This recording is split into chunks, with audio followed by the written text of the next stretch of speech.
Bismillahirrahmanirrahim.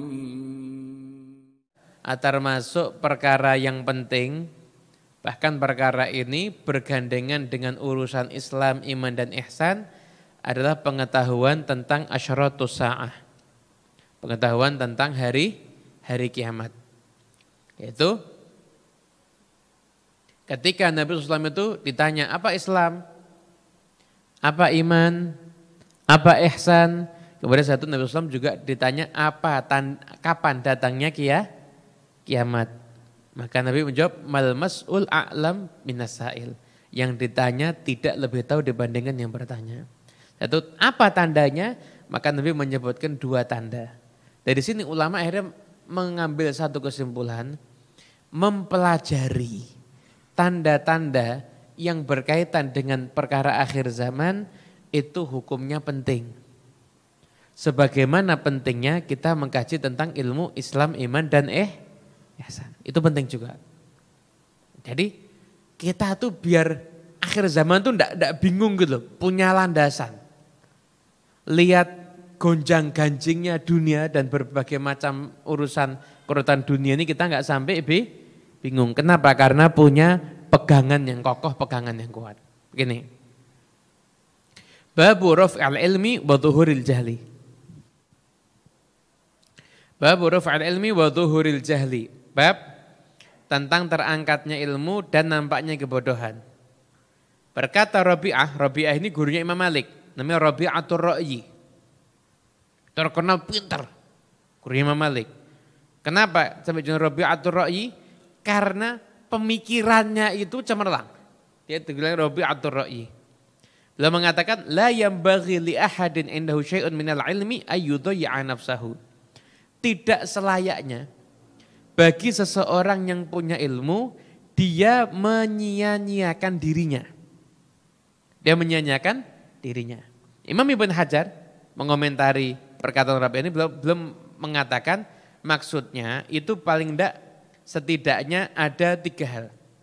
Yang pertama, seseorang yang punya kemampuan paham ilmu agama, jangan sampai dia itu menyia-nyiakan dirinya dengan tidak mencari ilmu agama. Nah, anak-anak kita terutama, kita mungkin sudah sibuk, paling tidak anak-anak kita atau yang masih muda-muda ini, jangan sampai tidak mempelajari ilmu agama. Kenapa? Karena ilmu agama itu jadi tuntunan kita semuanya. Itu penuntun kita semuanya. Jangan sampai harus kamu mesti bisa ada kemampuan untuk memahami ilmu, belajar ilmu. Jadi pengajar dan lain sebagainya. Yang kedua, maksudnya menyanyiakan ilmu adalah tidak gemar untuk mengajarkan ilmu. Gemar untuk mengajarkan ilmu. Nih. Apa yang sudah kita dengar di tempat ini, sampaikan. Tidak ada masalah, sampaikan. Saya kalau habis ngaji itu kan sering di Instagram ada yang ngetek. Itu ada berapa kesimpulan ngaji, mesti saya post itu. Kecuali kalau benar, kadang-kadang keliru, ya enggak serius kalau keliru. Saya koreksi. Terus kenapa? Biasakan untuk ada ilmu yang dicatat dan sebagainya, biasakan untuk menyampaikan ilmu. Kenapa? Karena kalau ilmu ini tidak disampaikan, maka Anda berperan terhadap kerusakan akhir zaman ini dengan terangkatnya ilmu. Nah, syukur.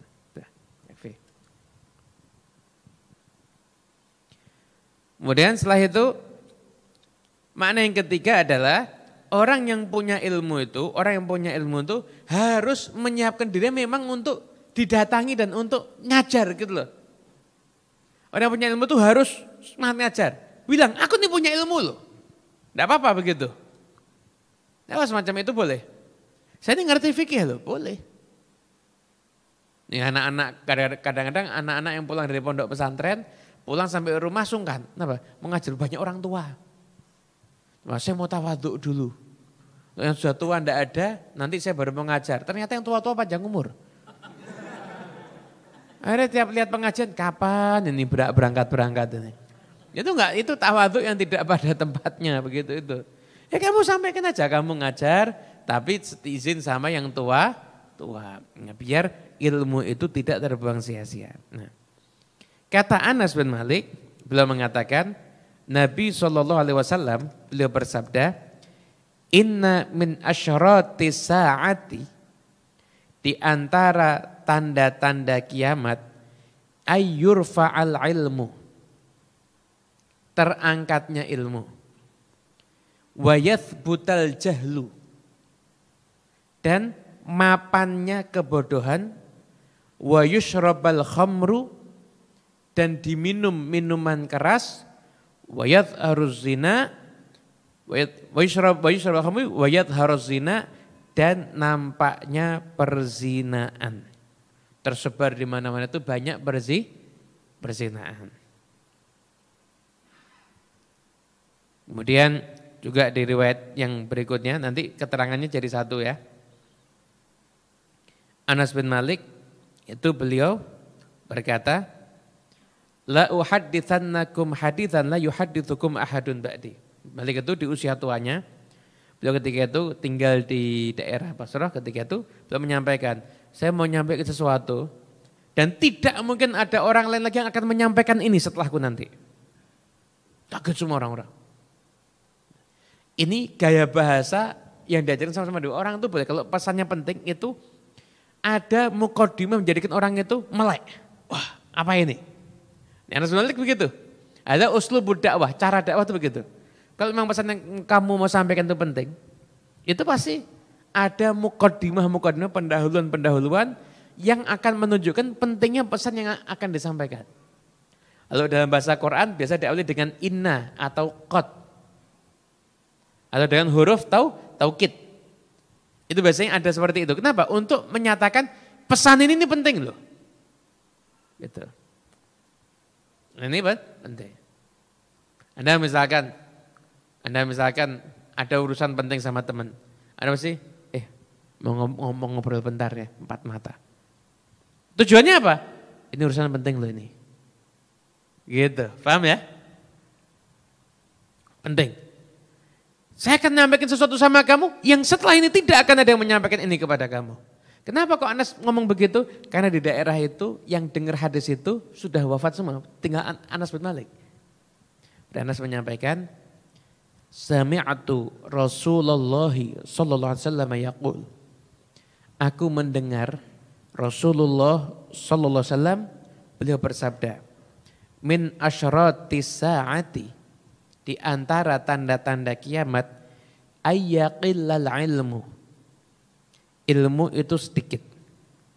Wa yadharul jahlu, kebodohan itu banyak. Wa yadharuz zina, zina di mana-mana. Wa taktsurun nisa, dan perempuan jumlahnya akan menjadi banyak. Wa yaqillar rijalu hatta yakuna li khamsin imra'atan al-qayyimul wahid. Dan jumlah laki-laki itu sedikit sampai-sampai nanti 50 perempuan itu yang ngurusi adalah satu orang laki-laki. Bukan 50 orang perempuan dinikahi sama satu laki-laki. Jangan salah paham ya. Salah paham, maknanya qayyim itu yang ngurusin. Nanti memang ada beberapa makna yang akan saya sampaikan. Intinya kita akan mengkaji di sini bahwasanya syariat atau agama itu datang setidaknya untuk menjaga 5 hal. Inti ajaran agama semuanya ini, jenengan ngaji ilmu agama semuanya ini, intinya itu untuk 5 hal. Hifdzuddin, menjaga agama. Hifdzul akli, menjaga akal. Hifdzun nasab, menjaga nasab garis keturunan. Hifdzun nafsi, menjaga jiwa. Wa hifdzul mali, dan menjaga harta. Tujuan agama itu 5 ini. Mau ilmu tauhid, ilmu fikih, ilmu tasawuf, ilmu apapun juga, 5 ini tujuannya nanti muaranya. Jaga agama. Kenapa? Harus ditegakkan urusan-urusan agama, setidaknya perintah-perintah Allah Ta'ala. Orang mengerjakan sholat, orang bisa beribadah dengan agama itu menjaga daripada hubungan kita dengan Allah. Yang kedua menjaga akal. Makanya diharamkan minum khamr. Kenapa kok khamr itu haram? Karena khamr itu merusak akal. Kenapa kok narkotika, obat-obatan terlarang, sabu-sabu, ganja itu haram? Karena itu termasuk merusak akal. Paham ya? Nah, sekarang juga ada model baru lagi. Penelitian namanya narkolema. Narkotika lewat mata. Apa itu? Konten-konten pornografi. Itu juga membuat orang kecanduan. Bahkan lebih berbahaya daripada minuman keras. Orang kalau minum minuman keras 3 sel otaknya rusak. Tapi kalau kecanduan konten pornografi, dia akses itu 5 sel otaknya rusak. Jadi hati-hati.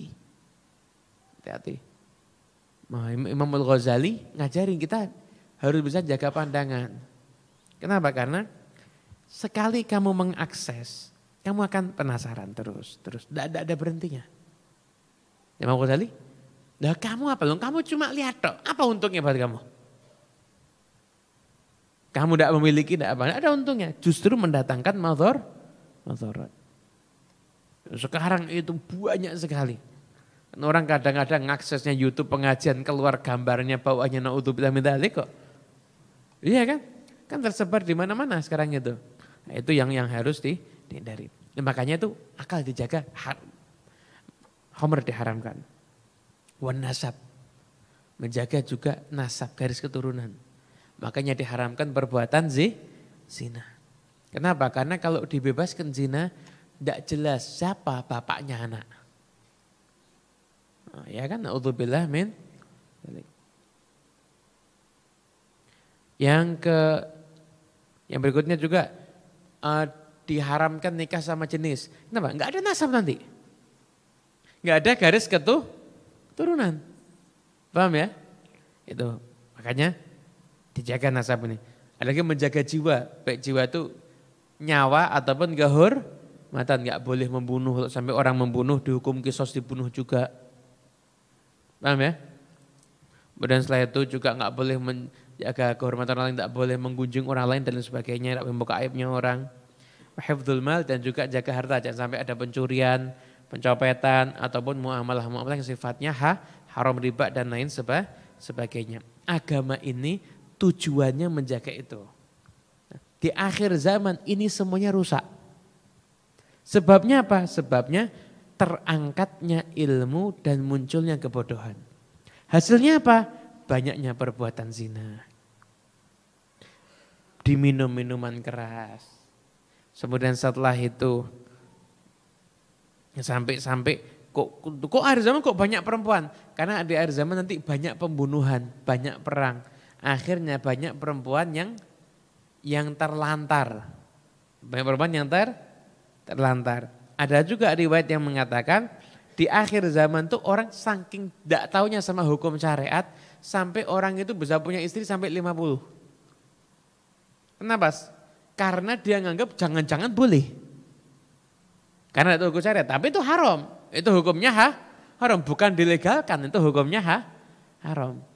Tapi riwayat yang paling kuat tadi maknanya adalah karena yang ngurusi 50 orang itu 1 orang laki-laki, baik itu keluarganya dan sebagainya. Karena banyak yang mati dan jumlahnya perempuan memang lebih banyak. Itu kondisi akhir zaman. Sebabnya kerusakan itu semuanya apa? Diminum khamr, zina dan sebagainya. Sebabnya adalah terangkatnya ilmu. Ya. Berarti kalau orang itu pengen selamat daripada fitnah ada di akhir zaman, maka dia itu harus cari ilmu, harus punya ilmu. Kalau enggak, ya dia enggak akan selamat. Loh, rusaknya nih, ini rusaknya semua apa sebabnya? Tadi disebutkan apa? Ayyakilal ilmu atau ayyurfa'al ilmu. Betul. Nah. Dikisahkan ini dalam hadis riwayat Imam At-Tirmidzi. Jadi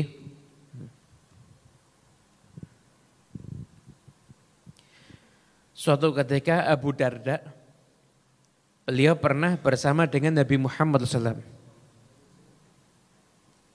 Kemudian setelah itu Nabi SAW itu lihat mengangkat pandangan matanya ini ke arah langit. Dan beliau mengatakan ini adalah masa di mana ilmu itu akan terenggut daripada manusia sampai mereka tidak bisa berbuat apa-apa. Adik, Nabi mengatakan apa? Ini sudah datang ini ntar gimana? Ilmu itu akan diambil dari diri manusia. Setelah itu ada orang namanya Ziyad bin Labid al-Ansari. Ya Rasulullah, gimana ilmu bisa terambil dari kita? Lalu sedangkan kita baca Quran. Setelah itu kita juga ngajarkan istri-istri kita Al-Quran. Anak-anak kita ajari Al-Quran. Gimana masa ilmu bisa tercabut dari kita semuanya? Nabi mengatakan, takilat ke ummuka ya Ziyad. Allah, gimana kamu ini wahai Ziyad? Kamu ini termasuk orang alim loh di Madinah. Tahu enggak? Itu Taurat sama Injil dipegang tuh sama orang Yahudi dan Nasrani. Apa gunanya buat mereka sekarang? Maksudnya itu orang Yahudi dan Nasrani ya pegang Taurat, tapi ternyata enggak menghasilkan apa-apa tuh bagi mereka. Tetap mereka akhirnya pun juga tidak beriman kepada Allah Subhanahu wa ta'ala dan enggak beriman juga kepada Nabi Muhammad sallallahu alaihi. Walaupun sifat Nabi ada. Mereka tahu sifatnya Nabi, tapi mereka enggak beriman sama Nabi. Artinya apa? Sekalipun mushaf itu ada, tapi kalau enggak ada ulama yang mengajarkan mushaf, maka keberadaan mushaf itu tidak mendatangkan kebaikan apapun juga. Harus melalui perantara ulama yang mengajarkan mushaf. Harus. Kalau enggak mendatangkan kebaikan apapun juga. Begitu. Nah, ketika menyampaikan itu, riwayat namanya Jubair. Beliau mengatakan, aku pernah menyampaikan ini pada Ubadah bin Samit. Kemudian setelah itu aku sampaikan, Abu Darda meriwayatkan hadis begini. Kata Ubadah bin Samit, betul Abu Darda. Kata Ubadah bin Samit, kalau kamu pengen tahu, saya akan sampaikan kepadamu ilmu pertama yang diangkat di antara manusia. Kaget nih, Jubair berkata ini. Ini Jubair ini ngomong sama Ubadah bin Samit. Abu Darda kalau ngeriwayatkan hadis ilmu bakal tercabut ya. Kata Ubadah bin Samit, sahabat juga, betul Abu Darda. Kamu mau tahu enggak? Ada ilmu sudah tercabut dari manusia. Tuh, bingung ini Jubair. Ilmu apa ya? Ilmu khusyuk. Yushika an tadkhula masjidal jami' fala tara fihi rajulan khasyian. Nanti kamu akan datang satu masa, orang masuk ke masjid, enggak ada satupun orang yang khusyuk di masjid. Jadi enggak? Yang sholatnya enggak khusyuk sama yang khusyuk banyak mana? Terjadi apa enggak sekarang? Terjadi kan? Ilmu yang pertama kali diangkat itu khusyuk. Dulu itu pernah ada salah seorang sahabat Nabi SAW itu, mereka saking khusyuknya sholat itu, siapa yang lewat depannya nggak ngerti, karena saking khusyuknya sholat. Sekarang, masya Allah, yang lewat di belakangnya bisa ngerti, saking tidak khusyuknya. Bahkan mereka kadang-kadang sholat di sebelahnya siapa nggak tahu. Sekarang sholat merek sarung tahu semuanya. Depannya W, depannya B, depannya ini. Gajah duduk ada. Wadimur, BHS. Wah BHS ada berapa? 1, 2, 3. Ngitung sarung. Betul enggak? Jadi khusyuk ini hilang dan ini sudah disampaikan. Ini ilmu yang pertama kali terangkat itu nanti khusyuk. Nanti kamu akan dapati jarang ada orang yang bisa khusyuk. Jarang, bukan nggak ada tapi jarang. Tuh dulu pernah ada satu kisah jadi ini kisah saya dengar dari salah seorang ustadzah. Ustadzah ini pernah khidmat kepada istrinya Habib Zain bin Smith yang ada di Madinah. Ulama besar yang ada di Madinah. Yang Kiai Maimun Zubair mengatakan mungkin mujaddid abad ini itu beliau. Habib Zain bin Ibrahim bin Smith. Satu perempuan itu khidmat sama sama istrinya Habib Zain. Nah ketika perempuan ini bawa barang gitu mau masuk. Nah masuk rumah ini ada dua pintu. Kata istrinya Habib Zain, kamu jangan pintu yang depan, di situ ada anak saya yang laki-laki. Karena ini perempuan, kamu masuk lewat pintu yang belakang aja yang langsung ke kamar saya. Begitu mau buka pintu itu, lihat ada Habib Zain lagi sholat. Tidak jadi masuk. Datang lagi sama istrinya Habib Zain. Maaf, Hubabah, saya tidak berani masuk karena di situ ada Habib Zain lagi sholat. Tidak apa-apa, kamu masuk aja. Habib Zain kalau lagi sholat tidak mungkin kelihatan kamu. Jadi kamu masuk, kamu ngapain juga nggak mungkin tahu. Kalau sholat itu khusyuk. Dan sudah dites berkali-kali, tidak dengar orang ngomong, tidak dengar kalau saking khusyuknya. Masih ada yang begitu, ada. Cuma langka. Ilmu yang terangkat pertama kali itu walau kita berapa kali kita barang hilang ingatnya waktu sholat. Ya kan? Allahu Akbar, oh di sini tadi, oh harusnya gini. Semua ide inspirasi muncul ketika sholat. Nah, yang bisiki setan. Setan itu paling takut kalau kita khusyuk. Begitu kita khusyuk langsung connect langsung sama Allah Ta'ala. Takut setan. Jadi akhirnya kita diupayakan gimana caranya biar kita ini enggak khusyuk. Itu ilmu dan itu Ubadah bin Samit membenarkan perkataan Abu Darda bahwasanya nanti ilmu itu akan tercabut daripada umat manusia. Sudah itu kerusakan zaman. Akhirnya apa? Ilmunya di kitab ada, tapi ketika enggak adanya ulama, maka tidak ada lagi yang bisa menuntun umat ke jalan yang diridhoi oleh Allah Subhanahu wa taala. Sekarang ini jumlahnya ulama banyak. Banyak. Tuh di YouTube berapa tuh ustadznya buat konten? Macam-macam. Dari model-model macam-macam. Yang model begini, model begitu. Yang ceramahnya gitu, model macam ulama banyak. Santri-santri juga semakin lama semakin banyak. Ulama yang dimaksud itu ulama yang bagaimana? Yang dimaksud itu bukan orang berpenampilan ulama. Innama yakhshallaha min ibadihil ulama. Hanya saja yang takut kepada Allah di antara hamba-hambanya ialah para ulama. Gitu. Takut sama Allah. Cirinya ulama itu khasyahnya. Khasyatullahnya itu cirinya para ulama. Kalau ulama enggak ada rasa takut sama Allah, ya berarti enggak. Ya belum bisa dikatakan ulama. Gimana? Allah Ta'ala mengatakan innama yakhshallaha min ibadihil ulama. Kalau betul itu kehati-hatiannya dalam beragama itu ciri-cirinya ulama. Tidak nyepelekan urusan agama. Ada rasa takut jauh dari Allah. Ada rasa takut tidak diampuni sama Allah Ta'ala. Itu cirinya ulama memang begitu. Ini sudah Allah Ta'ala sampaikan. Innama yakhshallaha min ibadihil ulama. Masya Allah. Kita gak dengar kisahnya khusyahnya para ulama karena mereka luar biasa. Luar biasa mereka itu. Ada di antara mereka itu yang kalau malam itu tahajudnya baca Allahumma hadina fiman hadayat, Allahumma hadina fiman hadayat sampai subuh. Yang nulis Ratib Al-Attas, Muhammad Rahman Al-Attas itu takut kalau enggak dapat petunjuk. Allahumma hadina fiman hadayat, Allahumma hadina fiman hadayat seperti itu. Seperti itu. Bahkan pernah ada salah satu kiai tadi bahkan ceritanya ini pernah dibawakan sama Habib Umar bin Hafid dalam ceramahnya. Saya mau nyebutkan nama kiainya, saya takut saat yang jelas kiainya ada di kota Kudus. Kiainya ada di kota Kudus. Insya Allah berdasarkan informasi saya dapat namanya Kiai Ma'mun Ahmad. Itu ada di kota Kudus. Itu beliau pernah ketika sakit itu harus dioperasi. Berarti kan ahli zikir. Ketika itu mau dibius. Tanya itu.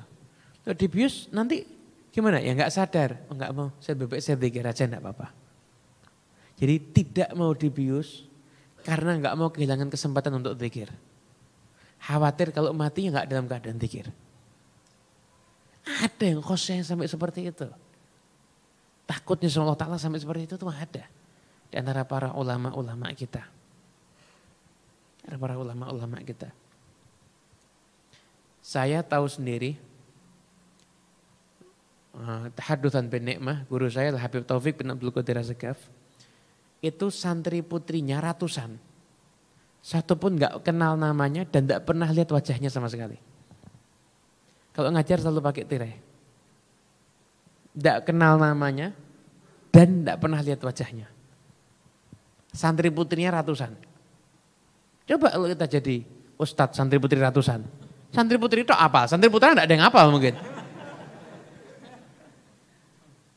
Itu jaga begitu. Kenapa? Karena ilmu yang didapat itu ilmu yang melahirkan khasyatullah. Takut kepada Allah Subhanahu wa ta'ala. Ada mereka tahajud, mereka ibadah tahajud tapi merasa mereka bukan jadi orang, merasa mereka ini bukan orang soleh. Merasa mereka ini bukan orang soleh. Itu Haibali Al-Jufri itu pernah ketemu sama salah satu ulama yang orang soleh di daerah Ceknya sana. Syekh Haji Ali Dawud lah namanya. Kata Al-Jufri, saya tidak pernah ketemu orang kayak gini, nunduk terus. Nunduk terus. Setelah itu minta nasihat. Dia bilang, saya tidak pantas ngasih nasihat. Saya tuh, oh ya udah. Saya tuh Al-Jufri nanya lagi, saya ada enggak di kota ini orang soleh selain kamu yang bisa saya kunjungi? Jawabannya beliau apa? Semua orang di kota ini soleh semua kecuali saya. Jadi jawabannya begitu. Semua orang di kota ini semuanya soleh. Yang enggak soleh ini cuma saya. Ada, jadi ilmunya itu bukan ilmu yang, oh saya, enggak ada. Enggak gitu. Enggak ada. Saya ketemu orang itu enggak ada yang nyeritakan dirinya. Enggak pernah, saya enggak ada. Tawadhu, Masya Allah. Nah, ini khasyatullahnya itu nampak. Makanya cirinya Rasulullah itu apa? Idza ru'u dzukirallah. Kalau dilihat bisa menyebabkan orang ingat kepada Allah Subhanahu wa ta'ala. Kalau dilihat itu bisa menyebabkan orang ingat kepada Allah Subhanahu wa ta'ala. Gitu. Ada orang-orang soleh itu mereka keadaannya seperti itu, keistiqomahannya seperti itu, jaganya syariat seperti itu. Maka kalau kita tidak bisa seperti mereka, setidaknya kita berusaha untuk mencintai mereka. Kalau kita cinta sama mereka, so nanti dimasukkan dalam kelompoknya mereka insyaAllah. Amin. Allahumma amin. Allahumma amin. Kemudian setelah itu juga ada riwayat-riwayat hadis yang disampaikan, yang perlu kita sampaikan juga, bahwasanya Nabi bersabda, la tazalu hadhil ummah ala syari'atin ma lam yadhhar fihim thalathun. Umat ini akan selalu konsisten mengikuti syariat selama masih ada 3 hal. Yang pertama, ma lam yukbadil ilmu minhum, selama ilmu belum tercabut di antara mereka. Wa yakthur fihim waladul hinsi, dan banyak anak-anak zina. Wa yadhhar fihim sokorun, dan akan muncul di antara mereka sokorun. Ya Rasulullah, siapa sokorun itu? Siapa? Sokorun itu sekelompok orang di akhir zaman, tahiyyatuhum bainahum at-tala'un. Penghormatan di antara mereka itu saling mencaci dan saling melaknat. Kalau banyak orang saling kritik, ini di medsos sudah muncul semua ini. Sokorun saling hina sana, yang sana membahas, kan banyak kan? Ngata-ngatain ini begini dan sebagainya. Ini termasuk orang di akhir zaman yang penghormatan mereka dengan cara saling melaknat. Dan insyaallah kita semuanya mendapatkan ilmu yang berkah dan ilmu yang manfaat. Amin. Allahumma amin.